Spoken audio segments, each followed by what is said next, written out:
ഉത്തരം കിട്ടാത്ത നിരവധി ചോദ്യങ്ങളുമായാണ് ഞാൻ നിങ്ങളുടെ മുന്നിൽ എത്തുന്നത്. ഈ ചോദ്യം രാജ്യത്തുടനീളമുള്ള സാധാരണക്കാരടക്കമുള്ളവരുടെ ചോദ്യമാണ് എന്ന പ്രത്യേകതയുമുണ്ട്. നമ്മുടെ രാജ്യത്തെ ചെറുപ്പക്കാരായ യുവജനങ്ങളെ രാജ്യ തലസ്ഥാനത്ത് കേന്ദ്ര പോലീസ് അതിക്രൂരമായി കൈകാര്യം ചെയ്ത നടപടി നീതി അർഹിക്കുന്നതാണോ? ലാത്തിച്ചാർജിലും ഗണേഡ് പ്രയോഗവും നടത്തിയാണോ ചോദ്യപേപ്പർ ചോർച്ചയിലും പരീക്ഷാ ക്രമക്കേടിലും പ്രതിഷേധിക്കുന്നവരെ തകർക്കാൻ ശ്രമിക്കേണ്ടുന്നത്?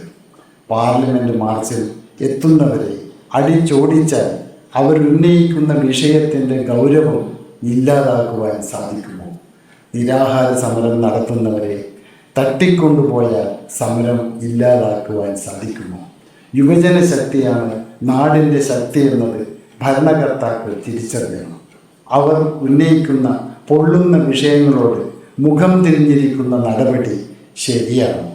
രാജ്യത്തെ കുപ്രസിദ്ധമായ ചോദ്യപേപ്പർ ചോർച്ചകളിലും മൂല്യനിർണയ അട്ടിമറികളിലും തിളക്കുന്ന യുവജനത്തെ അടിച്ചമർത്തുന്ന നടപടി നീതിയാണോ? ഇത്തരം തെറ്റായ നടപടി ഒരു ജനാധിപത്യ രാജ്യത്തിന് ഭൂഷണമാണോ? നീറ്റ് അടക്കം നാഷണൽ ടെസ്റ്റിംഗ് ഏജൻസി നടത്തുന്ന സുപ്രധാന പരീക്ഷകളിലെ അപമാനകരമായ ചോദ്യപേപ്പർ ചോർച്ചയ്ക്ക് ആരാണ് ഉത്തരവാദി? CBSE ഉത്തരക്കടലാസ് മൂല്യനിർണയത്തിലെ അതിഗുരുതരമായ വീഴ്ചയ്ക്ക് ആരാണ് ഉത്തരവാദി? രാജ്യത്ത് നടക്കുന്ന സുപ്രധാന വിഷയങ്ങളിൽ രാജ്യം ഭരിക്കുന്നവർ ഉചിതമായ നടപടി സ്വീകരിക്കുന്നതിന് പകരം അവരുടെ മൗനം അഴിമതി ക്ഷണിച്ചു വരുത്തുന്നതല്ലേ? ഇത്തരം പൊള്ളുന്ന ചോദ്യങ്ങളാണ് ചോദിക്കുവാനുള്ളത്. ഈ വിഷയത്തിൽ പ്രധാനപ്പെട്ട നേതാക്കൾ എന്തു പറയുന്നു എന്ന് നോക്കാം. ഡൽഹിയിൽ കോൺഗ്രസിന്റെ നേതൃത്വത്തിൽ നടത്തിയ സർജിക്കൽ സ്ട്രൈക്ക്.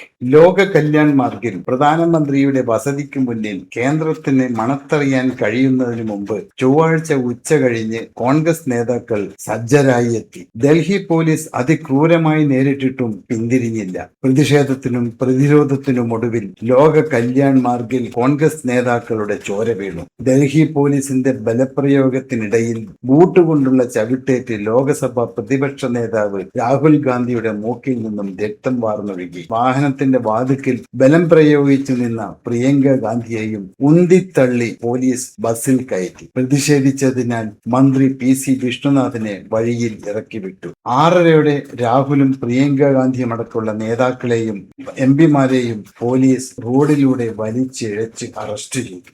കഴിഞ്ഞ 5 വർഷം മാത്രം 193 വിദ്യാർത്ഥികൾ നീറ്റ് ഉൾപ്പെടെയുള്ള NTA എക്സാംസിൽ പരീക്ഷ എഴുതിയതിന്റെ മായി ബന്ധപ്പെട്ട വിഷയത്തിൽ ആത്മഹത്യ ചെയ്തിട്ടുണ്ട്. 123 കുട്ടികൾ ഈ വർഷം മാത്രം ആത്മഹത്യ ചെയ്തിട്ടുണ്ട്. 276 പരീക്ഷകൾ നടത്തിയതിൽ അതിൽ 158 പരീക്ഷകളിലും ക്വസ്റ്റ്യൻ പേപ്പർ ലീക്ക് ചെയ്യപ്പെട്ടിട്ടുണ്ട്.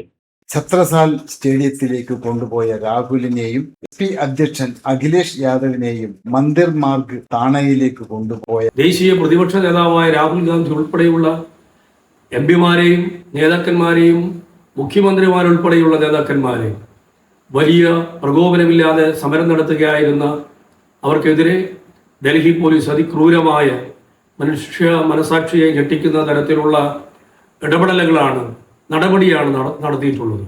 അതിക്രൂരമായ പോലീസിന്റെ വേട്ടയാണ് ഇന്നലെ ഡൽഹിയിൽ നമ്മൾ കണ്ടിട്ടുള്ളത്. സമരത്തിൽ പങ്കെടുത്ത നിരവധിയായ ആളുകൾ, രക്ഷിതാക്കൾ, കുട്ടികൾ, അവർക്കെല്ലാം നേരെ ഇന്നലെ പോലീസിന്റെ അതിഭയാനകമായ ഇടപെടലാണ് ഉണ്ടായിട്ടുള്ളത്. ഇത് ഇന്ത്യയുടെ ജനാധിപത്യത്തിന്റെ കളങ്കമാണ്. ഇന്ത്യയുടെ രാഷ്ട്രീയ ഭാവിക്ക് തന്നെ അപകടകരമാകുന്ന സൂചനയാണ് നാം കണ്ടുകൊണ്ടിരിക്കുന്നത്. ഇതിനെതിരെ അതിശക്തമായ വികാരമാണ് ഇന്ത്യയിൽ അങ്ങോളം ഇങ്ങോളം ഉണ്ടായിക്കൊണ്ടിരിക്കുന്നത്. ഇന്ത്യയുടെ സൽപ്പേര് തന്നെ വിദേശ രാജ്യങ്ങളിൽ ഉലഞ്ഞുകൊണ്ടിരിക്കുന്ന ഒരു സാഹചര്യം. ഇതിൻ്റെ ഉത്തരവാദിയായ ആളുകൾക്കെതിരെ നടപടിയെടുക്കണം. ഇതിൽ നേതൃത്വം നൽകുന്ന വിദ്യാഭ്യാസ മന്ത്രി രാജിവെക്കണം എന്നെല്ലാമുള്ള ആവശ്യങ്ങൾക്കെതിരെ മുഖം തിരിക്കുന്ന കേന്ദ്ര ഗവൺമെന്റിന്റെ ഇത്തരം ചെയ്തികൾക്കെതിരെയുള്ള അതിശക്തമായ സമരങ്ങൾ, പോരാട്ടങ്ങൾ ഇന്ത്യയിൽ അങ്ങോളം ഇങ്ങോളം ഉയർന്നു വരേണ്ടത് അത്യന്താപേക്ഷിതമാണ്. നമുക്ക് കേരളത്തിന് മാതൃകയായിട്ടുള്ളതാണ് സമരങ്ങൾ. ഈ സമരം നമുക്ക് ജ്വലിപ്പിച്ച് വരും ദിവസങ്ങളിൽ ഈ ഫാസിസ്റ്റ് ശക്തികൾക്കെതിരെ അതുപോലെ ഭരണകൂട ഭീകരതയ്ക്കെതിരെയുള്ള അതിശക്തമായ മുന്നേറ്റമായി നമുക്ക് ഈ സമരത്തെ മാറ്റേണ്ടതുണ്ട്.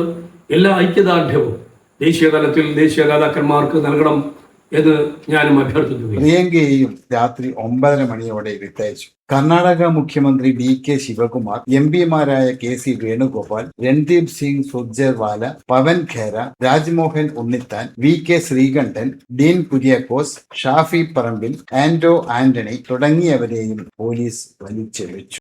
ആ സമരത്തെ ഈ രാജ്യം ഭരിക്കുന്ന ഭരണകർത്താക്കളും അതിന് നേതൃത്വം കൊടുക്കുന്ന ഗവൺമെന്റും പോലീസിനെയും പട്ടാളത്തെയും ഉപയോഗിച്ചുകൊണ്ട് മൃഗീയമായി ആക്രമിച്ചുകൊണ്ട് മുന്നോട്ട് പോകുന്ന ഒരു വാർത്തകൾ ദൃശ്യമാധ്യമങ്ങളിലൂടെ ഞാനും നിങ്ങളും കണ്ടും കേട്ടുകൊണ്ടിരിക്കുകയാണ്. ആ സമരത്തിന് ഐക്യദാർഢ്യം പ്രകടിപ്പിക്കാൻ വന്ന രാജ്യത്തിന്റെ പ്രതിപക്ഷ നേതാവിനെയും ഓൾ ഇന്ത്യ കോൺഗ്രസ് കമ്മിറ്റിയുടെ ജനറൽ സെക്രട്ടറി പ്രിയങ്ക ഗാന്ധിയെയും സംഘടനാ ചുമതലയുള്ള കോൺഗ്രസ് കമ്മിറ്റിയുടെ ജനറൽ സെക്രട്ടറി KC വേണുഗോപാൽ അടക്കമുള്ളവരെ മറ്റ് കേരളത്തിൽ നിന്നുള്ള MP-മാരെയൊക്കെ തന്നെ ആക്രമിക്കുന്ന, അറസ്റ്റ് ചെയ്തുകൊണ്ട് മുന്നോട്ട് പോകുന്ന ഒരു സാഹചര്യം ഞാനും നിങ്ങൾ കാണുകയുണ്ടായി.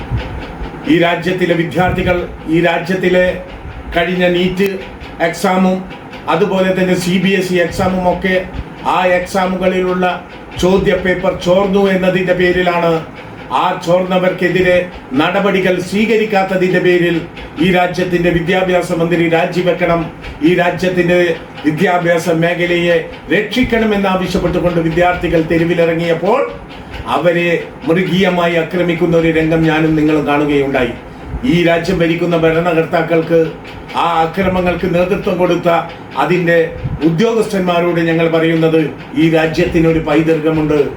ഈ രാജ്യത്തിന്റെ പൈതൃകം എന്ന് പറഞ്ഞാൽ ബ്രിട്ടീഷുകാരന്റെ തോക്കിനും പീരങ്കികൾക്കും മുന്നിൽ അടിപതരാതെ സഹന സമരത്തിലൂടെ, സത്യാഗ്രഹ സമരത്തിലൂടെ ഈ രാജ്യത്തിന് സ്വാതന്ത്ര്യം നേടിത്തന്ന ഒരു കാലഘട്ടം ഇന്ത്യയുടെ ചരിത്രത്തിനുണ്ട് എന്ന് ആ സ്വാതന്ത്ര്യ സമര കാലഘട്ടത്തിൽ ബ്രിട്ടീഷുകാരന് മാപ്പെഴുതി കൊടുത്ത് അവന്റെ ഷൂ നക്കിക്കൊണ്ട് മുന്നോട്ട് പോയ ഇന്ന് ഇന്ത്യ ഭരിക്കുന്ന രാഷ്ട്രീയ പ്രസ്ഥാനത്തിന് മറന്നുപോയിട്ടുണ്ടെങ്കിൽ ആ മറവി നിങ്ങൾക്ക് നല്ലതല്ല എന്ന് ഞാൻ ഈ അവസരത്തിൽ സൂചിപ്പിക്കാൻ വേണ്ടി മാത്രമാണ് നിങ്ങളുടെ മുമ്പാകെ വന്നത്. പലരുടെയും വസ്ത്രം കീറി. വേണുഗോപാൽ കുഴഞ്ഞു വീണു. ഡൽഹിയിലെത്തിയ മുഖ്യമന്ത്രി VD സതീശനും സമരത്തിൽ പങ്കുചേർന്നു. സമരത്തിന് ഐക്യദാർഢ്യം പ്രഖ്യാപിക്കാനെത്തിയ അഖിലേഷ് യാദവ്, NCP നേതാവ് സുപ്രിയ സുലൈ, സാമൂഹിക പ്രവർത്തകനായ യോഗേന്ദ്ര യാദവ് തുടങ്ങിയവരും പോലീസിന്റെ കസ്റ്റഡിയിലായി. കസ്റ്റഡിയിലെടുത്തവരെ സോണിയാഗാന്ധി സന്ദർശിക്കും. 2014 അധികാരത്തിൽ മോഡിയുടെ ഗവൺമെന്റ്, ആ ഗവൺമെന്റ് അധികാരത്തിൽ വന്ന ശേഷം 2010 രൂപീകൃതമായ നാഷണൽ ടെസ്റ്റിംഗ് ഏജൻസി, ആ ടെസ്റ്റിംഗ് നടത്തിയ എല്ലാ പരീക്ഷകളും, ഏകദേശം 153ഓളം പരീക്ഷകൾ, ആ പരീക്ഷകളിൽ നടന്ന ക്രമക്കേടുകൾ, ആ ക്രമക്കേടുകൾ ഫലമായി ഇന്ത്യ രാജ്യത്തെ യുവജനങ്ങൾ അനുഭവിച്ചു വരുന്ന ഏറ്റവും പ്രയാസകരമായ അവസ്ഥ, അതിൻ്റെ ഏറ്റവും അവസാനത്തെ ഒരു ഉദാഹരണമാണ് ഇപ്പം നടന്ന നീറ്റ് പരീക്ഷയുമായി ബന്ധപ്പെട്ടുകൊണ്ട് ഏകദേശം 20ഓളം വിദ്യാർത്ഥികൾ ആത്മഹത്യ ചെയ്യാനുള്ള ഒരു സാഹചര്യം ഇന്ത്യ രാജ്യത്ത് സംജാതമായിട്ടുണ്ടെങ്കിൽ മോഡി ഗവൺമെൻറ്റും അതുപോലെ തന്നെ വിദ്യാഭ്യാസ വകുപ്പ് മന്ത്രിയും തുടർന്നു വരുന്ന നിരുത്തരവാദപരമായ ഒരു പ്രക്രിയയുടെ ഫലമാണ് എന്ന് സൂചിപ്പിക്കാൻ ഞാൻ ഈ അവസരം ഉപയോഗിക്കുകയാണ്. ഇന്നലെ ജന്തർ മന്ദിറിൽ നടത്തിയ സമരം, ആ സമരത്തെ പോലീസിനെയും അതുപോലെ തന്നെ RSSന്റെ ഗുണ്ടകളെയും ഉപയോഗിച്ചുകൊണ്ട് അടിച്ചമർത്താൻ നോക്കിയ ഗവൺമെന്റിന്റെ കിരാതപരമായ ആ സാഹചര്യം, ആ കിരാതപരമായ നടപടിയിൽ പ്രതിഷേധിച്ചുകൊണ്ടാണ് രാഹുൽ ഗാന്ധിയും അതുപോലെ തന്നെ കോൺഗ്രസിന്റെ MP-മാരും മുന്നോട്ട് പോകുന്ന ഇത്തരം സമരപരിപാടികൾക്ക് നയിച്ചുകൊണ്ട് മുന്നോട്ട് പോകുന്ന കേരളത്തിലെ ഇന്ത്യ രാജ്യത്തെ ജൻസി കൂട്ടായ്മക്ക് അനുകൂലമായ സമീപനം സ്വീകരിച്ചുകൊണ്ട് മുന്നോട്ട് പോകുന്ന ഈ സമരപരിപാടികളെ എല്ലാവിധ ജനാധിപത്യ വിശ്വാസികളുടെയും പിന്തുണയും പ്രാർത്ഥനയും ഉണ്ടാവണമെന്ന് പ്രാർത്ഥിച്ചുകൊണ്ട് അപേക്ഷിച്ചുകൊണ്ട് നിർത്തുന്നു. നമസ്കാരം ചെയ്യും. സമരം തുടങ്ങി 20 മിനിറ്റിനുള്ളിൽ കേന്ദ്ര സർക്കാർ പോലീസ് നടപടിക്കിടെ പരിക്കേറ്റ് ഗുരുതരാവസ്ഥയിലായ ഒരു യുവതി റാം മനോഹർ ലോഹ്യ ആശുപത്രിയിൽ വെന്റിലേറ്ററിൽ കഴിയുകയാണ്. ഇന്ത്യൻ ജനാധിപത്യം നാം ഇതുവരെ കണ്ടതിൽ വെച്ച് ഏറ്റവും ഗുരുതരമായ വെല്ലുവിളികളെ നേരിട്ടുകൊണ്ടിരിക്കുകയാണെന്നുള്ളതിന്റെ ഉത്തമ ഉദാഹരണമാണ് പ്രധാനമന്ത്രി നരേന്ദ്രമോദിയുടെ വീടിന് മുന്നിൽ സത്യാഗ്രഹം ഇരുന്ന ഇന്ത്യൻ നാഷണൽ കോൺഗ്രസിന്റെ സമുന്നതരായ നേതാക്കന്മാരെയും അതുപോലെ തന്നെ മറ്റ് പ്രതിപക്ഷ പാർട്ടികളുടെ നേതാക്കന്മാരെയും തല്ലിച്ചതച്ചുകൊണ്ട് പോലീസുകാർ വ്യക്തമാക്കിയിരിക്കുന്നത്. ഇന്ത്യൻ നാഷണൽ കോൺഗ്രസിന്റെ പാർലമെന്റിലെ പ്രതിപക്ഷ നേതാവ് ശ്രീ രാഹുൽ ഗാന്ധി, അതുപോലെ തന്നെ രാജ്യസഭാ പ്രതിപക്ഷ നേതാവ് ഇന്ത്യൻ നാഷണൽ കോൺഗ്രസിന്റെ പ്രസിഡന്റുമായ ശ്രീ ഖാർഗെജി, അതുപോലെ തന്നെ നമ്മുടെ പ്രിയപ്പെട്ട പ്രിയങ്ക ഗാന്ധി, കേരളത്തിന്റെ പ്രിയപ്പെട്ട നേതാവ് ശ്രീ KC വേണുഗോപാൽ തുടങ്ങിയ പ്രമുഖരും പ്രശസ്തരുമായ പാർലമെന്റ് മെമ്പർമാരെ തല്ലിച്ചതച്ചുകൊണ്ട് ഈ സമരം അവസാനിപ്പിക്കുവാനാണ് പോലീസ് ശ്രമിച്ചത്. ഒരു കാരണവശാലും നമുക്കിത് അംഗീകരിച്ചുകൂടാ.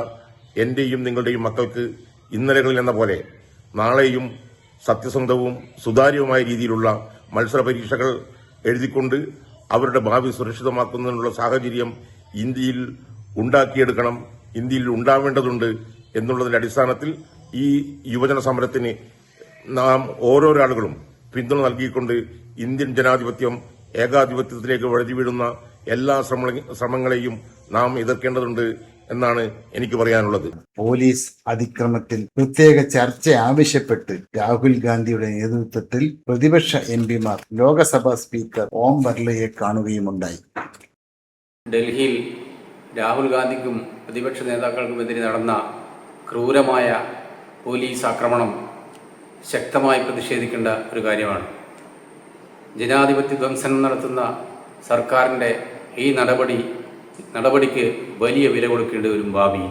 രാജ്യത്തെ ചെറുപ്പക്കാർക്ക് വേണ്ടിയുള്ള ഈ സമരം അതിശക്തമായി മുന്നോട്ട് കൊണ്ടുപോകണം നമ്മുടെ പ്രതിപക്ഷ നേതാക്കൾ എന്നാണ് എനിക്ക് പറയാനുള്ളത്. ഈ ആക്രമണത്തിൽ former gazette officers Congress Kannur ജില്ലാ കമ്മിറ്റിയുടെ ശക്തമായ പ്രതിഷേധം അറിയിക്കും. രാജ്യതലസ്ഥാനമായ ന്യൂഡൽഹി അടുത്ത കാലത്തൊന്നും കാണാത്ത വിധം അതിശക്തമായ ഒരു യുവജന പ്രക്ഷോഭത്തിനാണ് സാക്ഷ്യം വഹിക്കുന്നത്. പരീക്ഷാ തട്ടിപ്പുകൾക്കും നീറ്റ് ചോദ്യപേപ്പർ ചോർച്ചയ്ക്കുമുള്ള പോരാട്ടമെന്ന് കേവലം വിദ്യാർത്ഥി സമരത്തിൽ ഒതുങ്ങുന്നില്ല. ഇന്ത്യയുടെ ഭരണകൂടത്തെയും പ്രതിപക്ഷത്തെയും ഒരുപോലെ പിടിച്ചുലക്കുന്ന വമ്പൻ രാഷ്ട്രീയ കൊടുങ്കാറ്റായി മാറിക്കൊണ്ടിരിക്കുകയാണ്. ജവഹർലാൽ നെഹ്റുവിന്റെ കാലഘട്ടം മുതൽ ഇന്ത്യൻ നാഷണൽ കോൺഗ്രസ് പ്രതിപക്ഷ സ്വരങ്ങളെ എന്നും മാനിച്ചിരുന്നു. പൗരാവകാശങ്ങളെ അടിച്ചമർത്തുകയും പ്രതിപക്ഷത്തിന്റെ ശബ്ദങ്ങളെയും അടിച്ചമർത്തിക്കൊണ്ട് മുന്നോട്ട് പോവുകയും ചെയ്യുകയാണ്. കേരളത്തിലും ഇതിനെതിരായി സെറ്റോ സംഘടനകൾ ഉൾപ്പെടെ NG അസോസിയേഷൻ, KG ഉൾപ്പെടെയുള്ള ജീവനക്കാരുടെ ഭാഗത്തുനിന്നും ഇന്ന് ശക്തമായ പ്രതിഷേധങ്ങൾ നടക്കുകയുണ്ടായി. ഇത്തരം ജനാധിപത്യ ദംശനങ്ങൾക്കെതിരായിട്ടുള്ള ശബ്ദം, ജനാധിപത്യത്തിന്റെ ശബ്ദം കേരളീയ സമൂഹത്തിലും നമ്മുടെ ഇന്ത്യൻ പൊതുസമൂഹത്തിലും ഉയർന്നു വരണമെന്നും അതിനെതിരായി ശക്തമായിട്ടുള്ള പ്രതിഷേധം അലയടിക്കുമെന്നും അറിയിച്ചുകൊണ്ട് ഈ സമര പരിപാടികൾക്ക് എല്ലാവിധ പിന്തുണയും നൽകുന്നത് NGO അസോസിയേഷൻ ഉൾപ്പെടെയുള്ള സർക്കാർ ജീവനക്കാരുടെ സംഘടനയും അതിന്റെ കർത്തവ്യം നിർവഹിച്ചുകൊണ്ട് തന്നെ മുന്നോട്ടേക്ക് പോവുകയാണ്. അഖിലേന്ത്യാ കോൺഗ്രസ് കമ്മിറ്റിയുടെ പ്രിയങ്കരനായ വർക്കിംഗ് കമ്മിറ്റി അംഗം രാഹുൽ ഗാന്ധിയും നേതാക്കന്മാരും നടത്തിയ സമരത്തെ അതിക്രൂരമായി നിഷ്ഠൂരമായി തല്ലിച്ചതച്ച പോലീസിന്റെ നടപടി അത്യന്തം പ്രകോപനപരവും അതുപോലെ തന്നെ രാജ്യത്തെ ജനങ്ങളോടുള്ള വെല്ലുവിളിയുമാണ്. ഈ വെല്ലുവിളി ഏറ്റെടുത്തുകൊണ്ട് രാജ്യത്തെ ലക്ഷോപലക്ഷം വരുന്ന കോൺഗ്രസ് പ്രവർത്തകന്മാർ അതിശക്തമായ സമരത്തിന് കൂടുതൽ ആവേശത്തോടുകൂടി രംഗത്തിറങ്ങുമെന്നുള്ള കാര്യത്തിൽ യാതൊരു സംശയവുമില്ല. പാവപ്പെട്ട വിദ്യാർത്ഥികളുടെ കണ്ണീര് കാണാത്ത, പാവപ്പെട്ട വിദ്യാർത്ഥികൾക്ക് ആശ്വാസം നൽകാത്ത ഈ ഗവൺമെന്റിനെതിരെയുള്ള പോരാട്ടത്തിൽ മുഴുവൻ ജനാധിപത്യ വിശ്വാസികളും അണിനിരക്കേണ്ടത് ആവശ്യമാണ്. ഓരോ ദിവസം കഴിയുന്തോറും സമരം ആളിപ്പടരുകയാണ്. ഡൽഹിയിൽ കോൺഗ്രസ് നേതാക്കൾ കറുത്ത വസ്ത്രം ധരിച്ചും കറുത്ത റിബണുകൾ കൈകളിൽ ബന്ധിച്ചുമാണ് പ്രതിപക്ഷാംഗങ്ങൾ ലോകസഭയിലും സമരരംഗത്തും എത്തിയത്. ഇത് ഒരു പുതുമയുമാണ്. KSU വിദ്യാഭ്യാസ ബന്ദിന് ആഹ്വാനം ചെയ്തു. സാമൂഹ്യ മാധ്യമങ്ങളിൽ പിന്തുണ പ്രഖ്യാപിച്ച നടൻ മോഹൻലാലിനെയും മകൾ വിസ്മയക്ക് നേരെയും സൈബർ ആക്രമണം നടന്നു. ഇതോടെ സിനിമാ മേഖലയിൽ നിന്നും മോഹൻലാൽ, വിസ്മയ മോഹൻലാൽ, ടോവിനോ തോമസ്, കുഞ്ചാക്കോ ബോബൻ, ഇന്ദ്രജിത്ത് തുടങ്ങിയ നിരവധി പേർ സമരത്തിന് പിന്തുണയുമായി എത്തി. എത്രയോ വിദ്യാർത്ഥികൾ പഠിച്ച് പരീക്ഷ എഴുതി പാസ്സാകുന്ന വിദ്യാർത്ഥികൾക്കാണ് അവരുടെ പരീക്ഷ റദ്ദ് ചെയ്യപ്പെടുകയും വീണ്ടും അതിനു വേണ്ടി പ്രിപ്പയർ ചെയ്യുക എന്നുള്ളത് ഏറ്റവും മാനസികമായ ഒരു സംഘർഷത്തിലൂടെ കടന്നു പോകുന്ന ഒരു സാഹചര്യം. എത്ര വിദ്യാർത്ഥികളാണ് അവരുടെ ജീവൻ ബലികഴിക്കേണ്ടി വന്നിട്ടും എത്രയോ കുട്ടികൾ ആത്മഹത്യ ചെയ്തു. പക്ഷേ ഇതിനു വേണ്ടി അത് തടയാൻ വേണ്ടി നടത്തുന്ന സമരങ്ങളെ അടിച്ചമർത്താൻ വേണ്ടി കാണിക്കുന്ന ഈ ജാഗ്രത നമുക്കറിയാം ചൈനയിലെ ടിയാൻമെൻ സ്ക്വയറിൽ ചൈനീസ് കമ്മ്യൂണിസ്റ്റ് പാർട്ടി വിദ്യാർത്ഥികളുടെ പ്രക്ഷോഭത്തെ അടിച്ചമർത്തിയെന്ന് നമുക്കറിയാം. ഈ വിദ്യാർത്ഥികളെയും ചെറുപ്പക്കാരെയും സമരത്തെ കൊല്ലാക്കൊല ചെയ്യാൻ വേണ്ടി ശ്രമിക്കുന്നു. അതിന് ശക്തമായ ചെറുത്തുനിൽപ്പ് ഉയർന്നവരും ഈ രാജ്യം ഒറ്റക്കെട്ടായി നിന്നുകൊണ്ട് ഈ വിദ്യാർത്ഥികളെ ഭാവിക്ക് പറ്റിയുള്ള പ്രക്ഷോഭത്തെ സമരത്തെ പിന്തുണക്കും. അതിനെ ആക്രമിച്ചില്ലാതാക്കാനുള്ള ഏത് ശ്രമത്തെയും നമുക്ക് ഒറ്റക്കെട്ടായി നമുക്ക് നേരിടേണ്ട ഒരു സാഹചര്യമാണ് നമുക്ക് വന്നു ചേർന്നിട്ടുള്ളത്. ജന്തർ മന്ദറിൽ ഇന്ത്യൻ വിദ്യാർത്ഥി പ്രസ്ഥാനം നീറ്റ് പരീക്ഷാ തട്ടിപ്പിനെതിരെ നടത്തുന്ന സമരത്തിന് അനുഭാവം പ്രകടിപ്പിച്ചുകൊണ്ട് ഇന്ത്യയുടെ പ്രതിപക്ഷ നേതാവ് രാഹുൽ ഗാന്ധി ഉൾപ്പെടെയുള്ള MP ഉൾപ്പെടെയുള്ള ജനപ്രതിനിധികളെ അകാരണമായി മർദ്ദിച്ച ഡൽഹി പോലീസിൻ്റെ നടപടിയെ Kerala guest officers union Kannur ജില്ലാ കമ്മിറ്റി അതിശക്തമായി അപലപിക്കുന്നു. ചെറുപ്പക്കാരായ യുവാക്കൾ നടത്തുന്ന പ്രതിഷേധ സമരത്തിന് അധികാരപ്പെട്ടവർ അടിയന്തരമായും പരിഹാരം കാണണമെന്നേ എനിക്ക് അപേക്ഷിക്കുവാനുള്ളൂ. ഈ വിഷയത്തിൽ നാടെങ്ങും പ്രതിഷേധ പ്രകടനം നടന്നു വരികയാണ്. അത് കേരളത്തിലും അങ്ങോളം ഇങ്ങോളം അലയടിക്കുന്നുണ്ട്. മറ്റൊരു വീഡിയോയുമായി വീണ്ടും കാണാം. നന്ദി, നമസ്കാരം.